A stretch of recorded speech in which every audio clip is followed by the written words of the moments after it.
Hi everyone, I'm Laura Garcia and I oversee employer relations in the Emory Career Center. So today we're going to go through 3 online messages that'll help you get responses.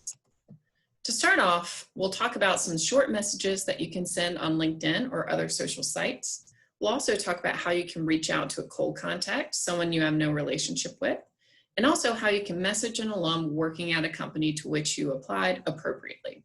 So all of these messages can be modified, whether it's for career exploration, your job search, or getting noticed in different competitive fields. So in terms of identifying contacts, I always go to LinkedIn first. So LinkedIn has a really cool alumni tool where if you log in, you see over here on the top left-hand side, you can type in Emory University, and this will pop up the university page where you can identify alumni. And there's so many different ways that you can filter. But in terms of career exploration, you can filter by particular majors to identify alums and where they work now. In terms of networking, you can identify alums that are working at organizations of interest, and you could reach out to them or try to connect with them through LinkedIn or outside of LinkedIn.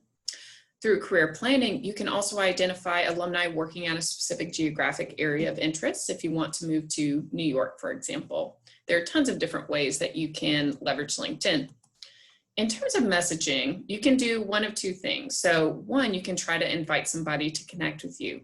LinkedIn doesn't allow you to message anybody in the network without having that mutual connection unless you sign up for a premium account, which we're not going to focus on that today.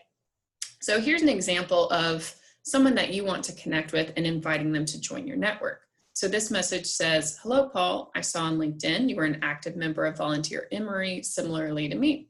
I'm seeking to better understand marketing careers, and I'm hoping you may be willing to connect with me for a 15-minute call so I may learn more about your career path. Thank you for considering this. Best, your first name." So within LinkedIn, when you invite somebody to connect, you're typically limited to that 300-character limit. So you may not be able to, send a lot of message or send a lot of information when you first reach out. I personally recommend that you reach out to Emory alumni and not HR contacts, just because they're more likely to respond and be helpful for you. Ultimately, with this message and the next message I'm about to show you is for you to get out of LinkedIn and talk over the phone, Skype, Zoom, something like that, so you can have a more dynamic interaction.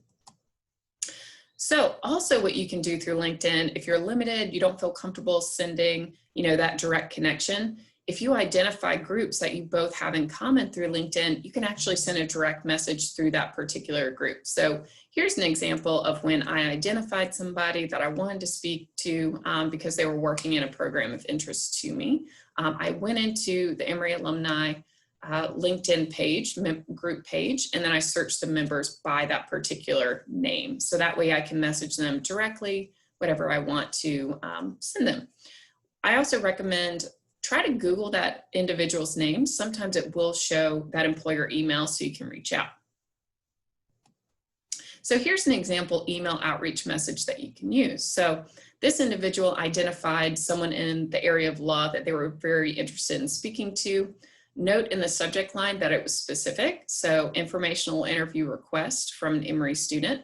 If you're reaching out to an Emory alum, I strongly encourage you to make sure you have Emory or Emory University in the subject title so you're more likely to get noticed. So this person said, "Dear Judge Kirsch, I saw on LinkedIn that you're an Emory alumnus and serve as Superior Court Judge for the New Jersey Judiciary. I'm a current Emory student studying economics and I'm interested in going to law school to focus on criminal law. Would you be willing to speak with me briefly over the phone, 15 to 20 minutes, to share with me your insight on what it's truly like to work in your field? I found your background as a former prosecutor and lawyer for the Department of Justice particularly fascinating. I was interested in hearing any advice you had on how I can make myself more competitive for this career path while I'm still currently enrolled. Thank you in advance for considering this request. Hope you have a wonderful week, and I look forward to hearing from you." And then they had a professional email signature at the bottom. So a couple of things that I think are pretty great about this outreach. It's very personal. It showed that this individual wanted to reach out to this Emory alum based on their background, and they listed specific reasons. And they also made a reasonable request. So asking for somebody to set up a hour-long conversation with you when they've never met with you before, that's a pretty significant amount of time that someone has to take out of their workday specifically to dedicate it to you. So I recommend ask for a little bit less than what you want. And if you have a dynamic conversation and they indicate they're willing to have a second conversation with you, that's the time to go a little bit more in depth.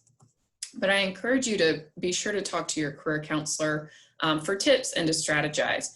And pro tip, if you've never heard of Grammarly, so go ahead, do a Google search for it. It's a fantastic website. For any important email that I'm about to send out, I always use Grammarly. It'll do a quick spot check in terms of your spelling and also basic grammatical errors that you may have to make sure you don't have to worry about sending out a message with any major errors.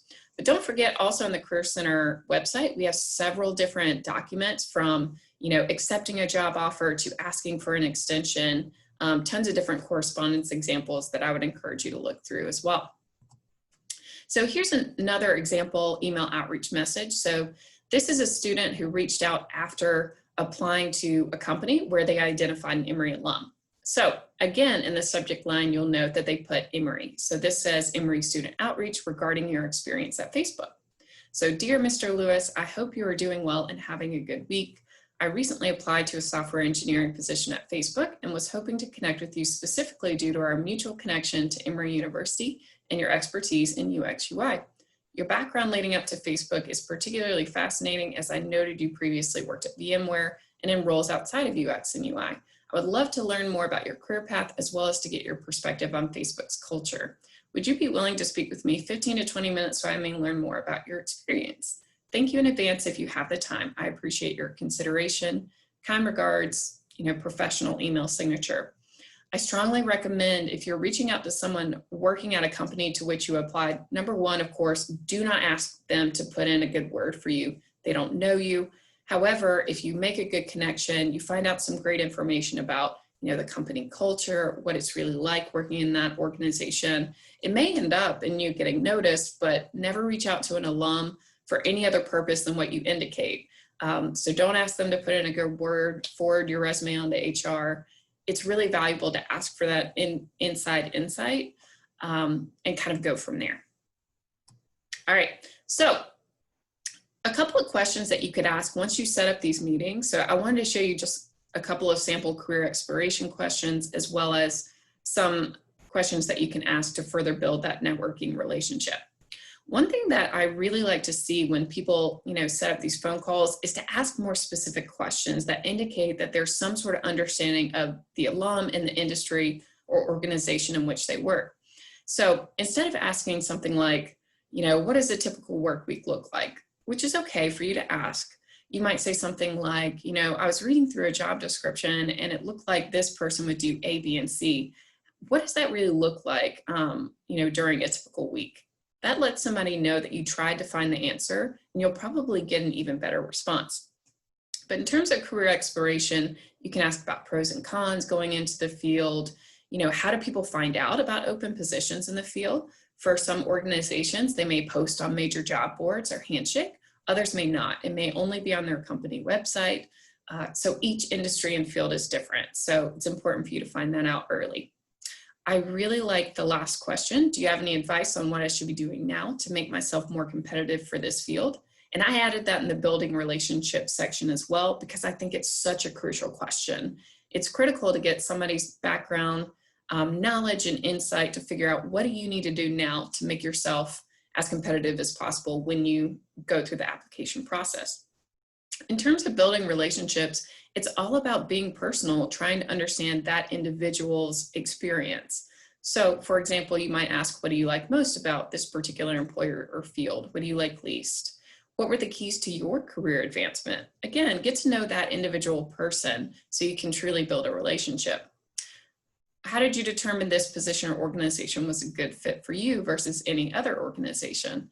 That may give you insight into why company A was a better fit for them versus company B, and a little bit about what they share, about what they like, may inform you as you make your choices into which organizations to apply in the future. So a couple final steps and tips that I recommend. In terms of maintaining your network and relationships, I recommend checking in quarterly, typically around major end of the year celebrations, or if you have an important update. If you're emailing weekly, you're more likely to kind of turn off that particular contact. That's a little bit too much. But if some particular update happened, so for example, they gave you advice to reach out, to this particular contact, follow up and let them know that you actually did that and you followed through on their advice. Otherwise, check in, and it's important for you to also be personal and show that you were paying attention during the conversation. It's perfectly appropriate if someone shared in the conversation with you that their son was about to graduate from high school, for example. You can mention that in your outreach, saying, you know, I hope everything went well with your son's graduation. And I'd love to just touch base, see how you're doing, how that went, and to give you a brief update on what I'm doing now. So again, try to keep it personal. Keep track of your contacts through a spreadsheet, noting key things you discussed. As you network, it's difficult to remember all of these conversations, so try to take notes and keep it organized in the same place. Start building professional connections now. Don't wait for just the time that you're trying to search for a job. Networking and building relationships take time, so go ahead and start early. You also have access to Emory Connects, the Emory Alumni Directory, and Handshake to identify opportunities and to network. Note that these are Emory-specific tools. So thank you all for your time. I'm Laura Garcia. Here's my contact information. Feel free to talk to me, ask me questions. But it's a pleasure having this time to talk with you, and I wish you the best of luck in your networking messages.